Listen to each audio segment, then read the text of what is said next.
Welcome back to this second day of our 5-day mini-series where I am answering or responding to your comments, questions, or organizing questions. I've never done videos before responding to your comments or answering questions, so this is the first time and our second day, like I said. This is very casual, so grab your cup of coffee or tea. Again, I am having my ice water that has hydration tablets in there and a little bit of salt because I went to the esthetician. My skin is very dry. By the way, you see these spots. I'm having IPL for it, and I had my first treatment and nothing has fallen off, but it's like a series of 3 for 3 months in a row. But she says my skin is very dry and I know it, so I need to drink 3 of these at least minimum a day. And here we go, right? Okay, so here's the question. I'll put it up on the screen and I'll read it here from my laptop. Scenario 1, the overstuffed pantry. You open your pantry and realize it's packed to the brim with food items, many of which are past their expiration dates. What steps would you take to declutter and reorganize your pantry so it's more functional and easier to navigate? So this is a question or a scenario I put on my community tab. So sub to my channel, you can see the community tab. All the time I like to put there tips, myths versus facts, polls, quizzes, and things like this. And here is the response. I chose this response from United Hearts America 5924. Hi, if you're watching this, I used your comment because it's lovely. First, I would look for a Sherry video. Haha. Thank you so much. That actually made my day. And I do want to say for all of you who have been loyal and faithful to my channel, thank you. I've been on YouTube accidentally, I think back in 2012, where back then YouTube allowed you to respond with a video. So I responded to an organizing video by organizing my pantry, and then I responded with my fridge and then with my freezer, because it was a way for me to keep myself accountable. I love accountability. Let me know in the comments if you like accountability, because I'm a good accountability partner because I love it and I love to give it. So anyway, I responded with a video way back then. I think I filmed it on a potato from my pantry. And people started subbing, started asking me questions. And then that's how I had YouTube as a hobby for 4 years. I just kept consistently all the time. And then back in 2016, I found Sean Cannell from Think Media. And since then, you know, YouTube has been my side gig. It's something that I would love to make full time. And I did have it full time for a couple years, but as you know, I do have a job too. So anyway, it warmed my heart because I've been on YouTube a long time, and every so often I want to stop, sometimes more than often, but I love making videos. I love the ability to create things like this, answer your questions, and then to get a comment like this that you would look for a video from me. It really just made my day. So thank you, United Hearts America 5924, and all of you who have been following me. And that's the reason why I do YouTube. You know, if I were to do YouTube and I'd just be talking to a wall, it would be hard to keep going. So thank you. I do this for you.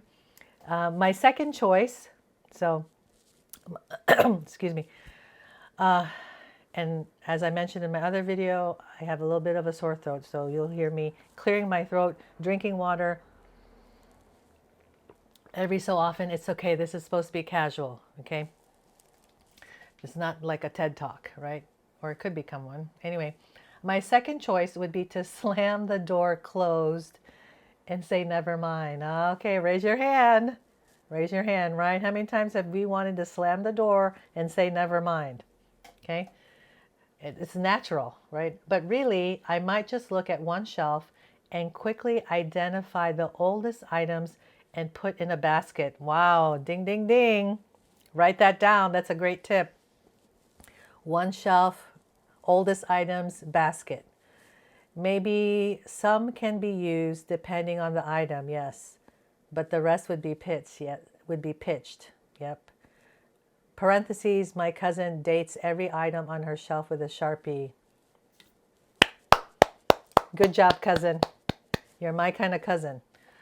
I would only review a shelf at a time so I don't go loco. Yeah, loca mocha. I used to call myself loca mocha. Okay, here's my reply. Let me see if you agree with this. Oh, thank you. I'd probably close the door until I'm ready, hopefully within the month. Haha, yeah, one shelf at a time, and a basket is a great system. See, I had the same response. Yeah. So yes, close the door. If you need to close the door, you're not ready, it's okay. You don't have to be ready all the time. Okay. But listen, you keep that door closed for a month, 2 months, 3 months. The stuff in there is getting older and older and older and non-usable. So now what you have is this space, this closet, this walk-in pantry, this door, this cabinet, this shelf that is just taking up space with stuff that cannot be used. It is better to be thrown out, to open up the space, to bring in new stuff that you can use, and then have a better system to use those things on time. But I love what United Hearts America 5924 says here is to take one shelf at a time. So most pantries, even if it's a cabinet, you probably have 3 shelves at least, right?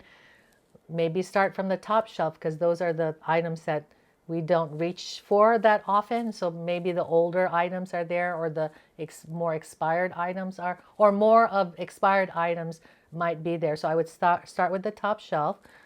Or if you have a bigger pantry, you could think of, let me start with the baking stuff, right? Or let me start with the canned goods, or let me start with the boxed cereal. Let me start with the boxed cookies, with the boxed crackers. Okay, and it's all about, you know, that saying where how do you eat an elephant? Well, first of all, I don't eat an elephant, but if you were to eat an elephant, one bite at a time, right? It's just about taking something that seems big and overwhelming and making it more into bite-sized pieces, right? Like it's easier to eat like a thin slice of cake than like a whole cake, right? You're not as guilty, right? And it's a lot easier.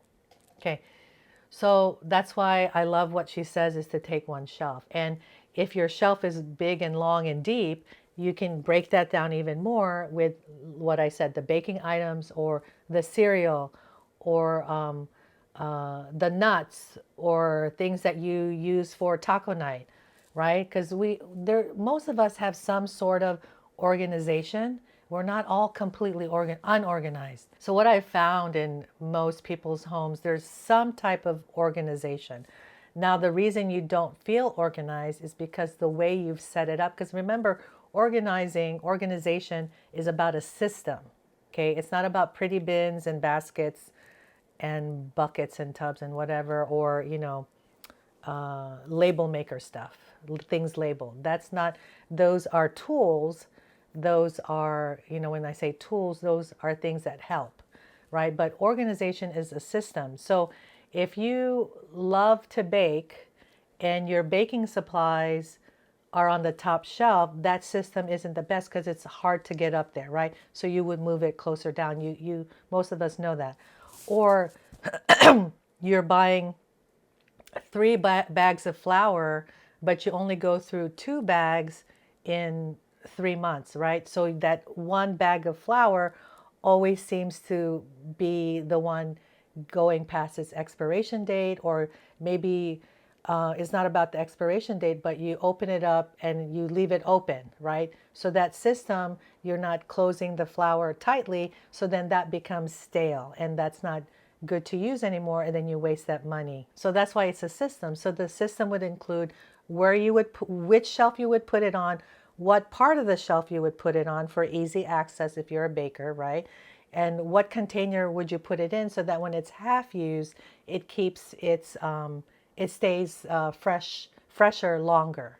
Now, me personally, I'm a prepper, so I look past the expiration date or use by date. I go pretty far out, and depending on what you're comfortable with, or if you want to open it up and try it.